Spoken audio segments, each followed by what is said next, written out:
Hello. Today, I felt it would be nice for me to share my thoughts on the possibility of you moving to the UK as an international student to study due to the increment in the energy bill and also due to inflation that is going on with items, increasing. That's what I'll be discussing today. If you are new to this channel, my name is Suhaib and I talk about tips and strategies on securing admission and scholarship to study in the UK, as well as talk about career and personal development, and I share thoughts about general living abroad. Dive straight into it.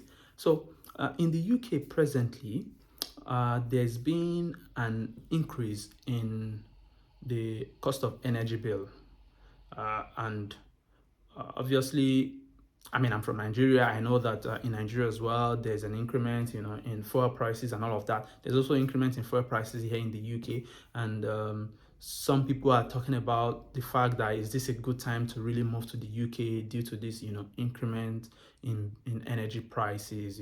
Both the one, you pay for your electricity and gas in your house because you need it. I mean, because you can't live without probably switching on your heater because it might be freaking cold. It might be too cold for you to survive if you don't switch on your heater. And of course, you need to prepare your meal. So depending on the kind of house you live, if your cooker is gas or electricity, of course you need to cook, and you need to move around. Even if you're not driving a car yet, you probably be using buses, and there might be the impact of the increment in energy bill or energy price might probably impact the amount you pay for the buses.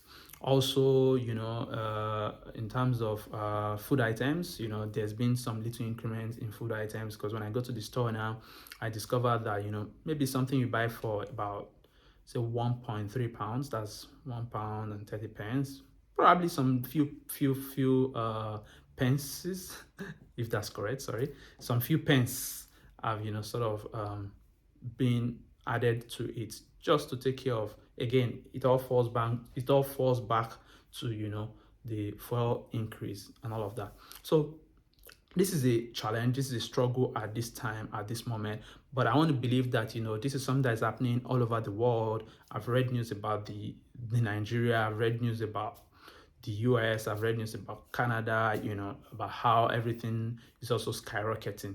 So I want to say that this is not typical to the UK alone. This is a worldwide thing. And so in my opinion, I think it's something we all have to, live with. But the good thing is that to the best of my knowledge, landlords are not, in some places, so don't let me say landlords generally, in some places and some cities, even within the same city, some landlords are not increasing their rent.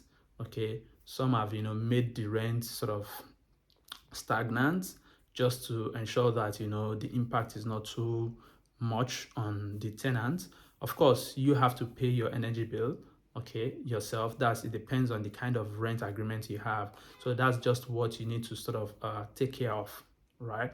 And the increment is for the energy bill is just about, at least judging from my own energy bill, I think it's about 50% rise. Yeah, it's a lot, right? It's about 50%. But what you can do is to try to ensure that you set the hours that you use your heater. Okay, so for instance, in a 24-hour day, the time you are not at home, I would suggest just let the heater be off. There's a setting in the boiler area, depending on the kind of heater you are using. Even if it's the electric one, there's always a setting where you can adjust the time it comes on and it goes off. So the time you are not at home, let it be off. If you know the time you're going to be back home, say you're going to be back home 5 p.m., you can let it start work like maybe 4:30 or 4 p.m. if you feel that the room will be too cold when you get in, and let it work for 1 hour, 2 hours, then let it go off. Give some maybe 3 hours, 4 hours space. That's even in the winter months if it's very cold. But if it's not so cold, for instance, presently now that I'm recording this video is in we're in spring, so it's not so cold, and I use my heater. Now again, depending on the location you live in the UK, I use my heater for just about 2 hours in the whole 24-hour day. Okay, now depending on where you live in the UK, you know, uh, where I live presently is not so cold. Okay, and I'm able to survive with just those, sort of 2 hours. And again, even if it's cold, if you feel that you are using a gas boiler, for instance, and the price is going to be more, what you can do is you can get the electric one. Now some people differ. They say, oh, the electric one consumes a lot of electricity. In my own experience, it doesn't consume electricity. I think it depends on the wattage of the electric heater that you buy, the small ones, right? You can just switch it on, and that one, it's the room very fast. Within, say, 30 minutes, you can see that your room is already sort of hot. So, you can also use that to just ensure that your energy bill is not so high.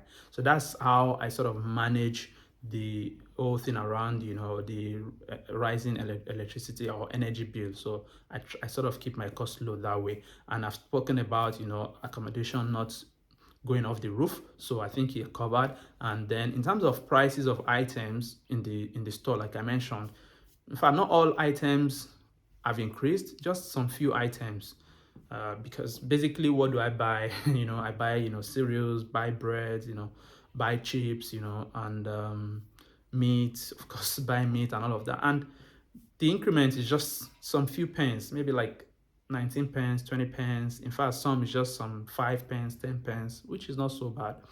And if you are living in the UK, I don't want to convert that to Naira, or, because I'm from Nigeria, I don't want to convert that to Naira. But if you are living in the UK, once you arrive, of course, you're going to be spending pounds and pences. If you are working as an international student, also your 20 hours, they'll be paying you in pounds and all of that. So you will know how to manage that. And like I said, it's not so much of an increment, if you ask me.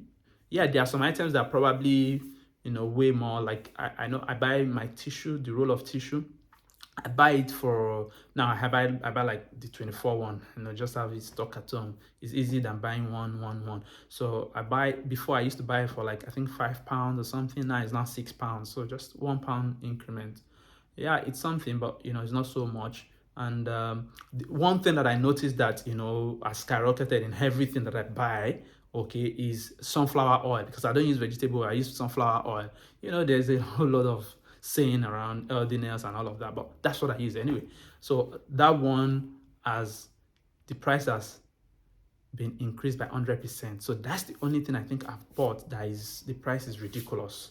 I used to buy it for I think £6 or 5.99 or something, maybe 5.99 or 6.99 or something, right? And the last time I went to the store, I couldn't even find for about 3-4 days. And when I went to another store, random store, and I saw it, and the price has increased to I think about 11.59 pounds or something. So that's the only thing I bought that is so way off the roof. But every other thing has not really increased that much. So if you're thinking of coming to the UK, you make your decision. But if you ask me, if in terms of maybe energy bill and the inflation on food items and all of that, I don't think, this is my opinion. I'm not an expert. Disclaimer: I'm not an expert, but this is just what I experience as someone living here. And so I think that is not so bad yet. Of course, we would appreciate all the help that the UK government can give to ensure that the impact does not affect us so much. But that's it, guys. So I hope this video has been helpful to you, and let me know in the comment section if it has. And if you are already in the UK, let me know how the rising cost of energy and inflation has affected you. If you love to share, so that people can also learn from it, and let me know if your experience differ from mine, or if our experiences are the same. And yeah, I'll see you in the next video. Consider subscribing to my channel, and if you have subscribed, thank you so much.